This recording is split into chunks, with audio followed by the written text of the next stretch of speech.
Hello friends, మా AR technology Telugu channel ప్రేక్షకులకు స్వాగతం సుస్వాగతం. ఈ ఛానల్ను లైక్ చేస్తున్న సబ్స్క్రైబ్ చేస్తున్న వారికి ప్రత్యేక ధన్యవాదాలు తెలియజేస్తున్నాను.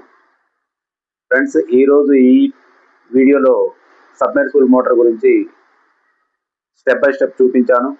ఈ రోజులలో ప్రతి ఒక్కళ్ళ ఇంట్లో సబ్మెర్సిబుల్ మోటార్ ఉంటుంది. ఫ్రెండ్స్, మరి సబ్మెర్సిబుల్ మోటార్ని స్విచ్ ఆన్ చేయగానే నీళ్లు రావు, ఎలక్ట్రీషియన్ అందుబాటులో ఉండడు. మరి ఏ విధంగా చెక్ చేసుకోవాలి, సబ్మెర్సిబుల్ మోటార్ యొక్క బాక్స్ను ఎంసీబీ బాక్స్ను ఎలా సెర్చ్ చేయాలి అనేది ఇందులో స్టెప్ బై స్టెప్ చూపించాను. ఫ్రెండ్స్, ఈ వీడియోను చివరి వరకల్లా స్కిప్ చేయకుండా చూడండి. ఫ్రెండ్స్, ఈ వీడియో చూసిన తర్వాత మీకు 200% హెల్ప్ అవుతుందని నేను అనుకుంటున్నాను. ఫ్రెండ్స్, ఈ వీడియో మీకు నచ్చితే లైక్ చేయండి, సబ్స్క్రైబ్ చేయండి. Friends, thank you. ఫ్రెండ్స్, ఇప్పుడు మనము సబ్మెర్సిబుల్ మోటార్ దగ్గర ఉన్నటువంటి ఎంసీబీ బాక్స్ దగ్గరికి వెళ్ళాము. ఎంసీబీ బాక్స్కు ఒక స్విచ్ ఉంటుంది, ఒక ఎంసీబీ ఉంటుంది, ఒక వోల్ట్ మీటర్ ఉంటుంది, ఒక యాంప్ మీటర్ ఉంటుంది, ఒక ఇండికేటర్ ఉంటుంది, లోడ్ బటన్ ఉంటుంది. ప్రధానంగా మనకు ఇండికేటర్ వెలగట్లేదు ఫ్రెండ్స్. ఎంసీబీ ఆన్ చేసిన తర్వాత ఇప్పుడు ఇండికేటర్ వెలగాలి.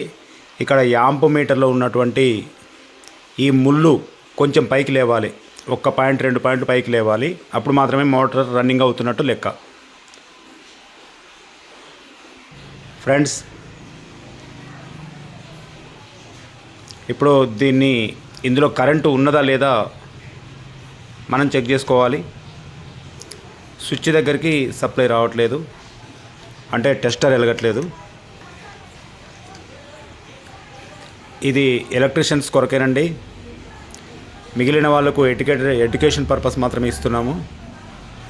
ఇక్కడికి పవర్ సప్లై వస్తుందండి, ప్లస్ వస్తుంది, తర్వాత న్యూట్రల్ సప్లై కూడా వస్తుంది.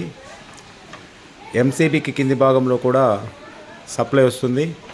కానీ ఎంసీబీ ఆన్లో ఉంది. ఆన్లో ఉన్నప్పుడు పై భాగము టెస్టర్ ఎలగట్లేదు.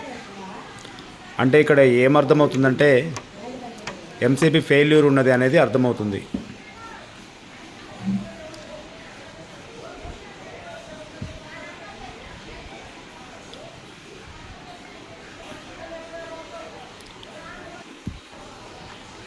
ఎంసీబీ ఫెయిల్ ఉంటే దానికి కొత్త ఎంసీబీ తీసుకురావాలి.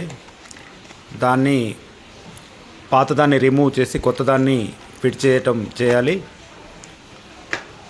ఎక్స్పీరియన్స్ ఉన్న వాళ్ళు మాత్రమే ఈ ప్రయత్నాలు చేయండి. ఎక్స్పీరియన్స్ లేని వాళ్ళకు ఈ వీడియో కేవలం ఎడ్యుకేషన్ పర్పస్.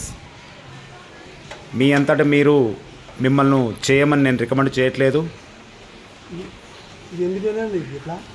పాతదాన్ని జాగ్రత్తగా రిమూవ్ చేయాలి ఎలక్ట్రీషియన్ అయితే, ఎందుకంటే ఆ రెడ్ వైర్లో పవర్ ఉంటుంది. కొంతమంది ఎలక్ట్రీషియన్స్ మెయిన్ బంద్ చేసుకొని కూడా దాన్ని రిమూవ్ చేయొచ్చు. సీనియర్ ఎలక్ట్రీషియన్స్ అయితే మెయిన్ బంద్ చేయకుండానే రిమూవ్ చేస్తారు. ఆ ఎంసీబీ తీసేసి దాని ప్లేస్లో కొత్త ఎంసీబీ ఏర్పాటు చేస్తే సరిపోతుంది.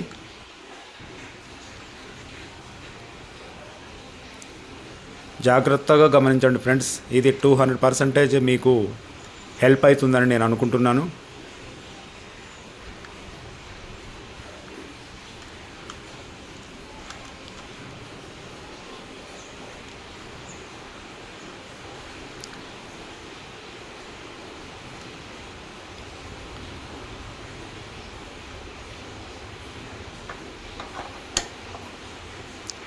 ఓకే ఫ్రెండ్స్, ఇప్పుడు కొత్త ఎంసీబీని ఇన్స్టాల్ చేయడం జరిగింది. ఇప్పుడు చూడండి, ఇన్పుట్ పవర్ వస్తుంది, ప్లస్ అవుట్పుట్ పవర్ కూడా వస్తుంది. సో ఇక్కడ కొత్త ఎంసీబీ కాబట్టి ఇన్పుట్ పవర్ నుంచి అవుట్పుట్ పవర్ కూడా వస్తుంది. కాబట్టి ఈ సెక్షన్ ఓకే.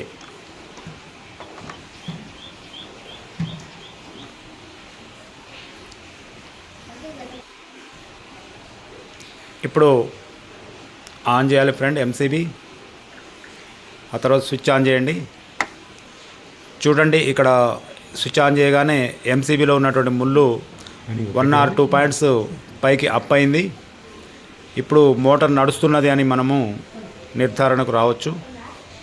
ఇండికేటర్ కూడా చక్కగా వెలుగుతుంది. ఎలక్ట్రీషియన్స్కు చాలా సింపుల్ ఇది.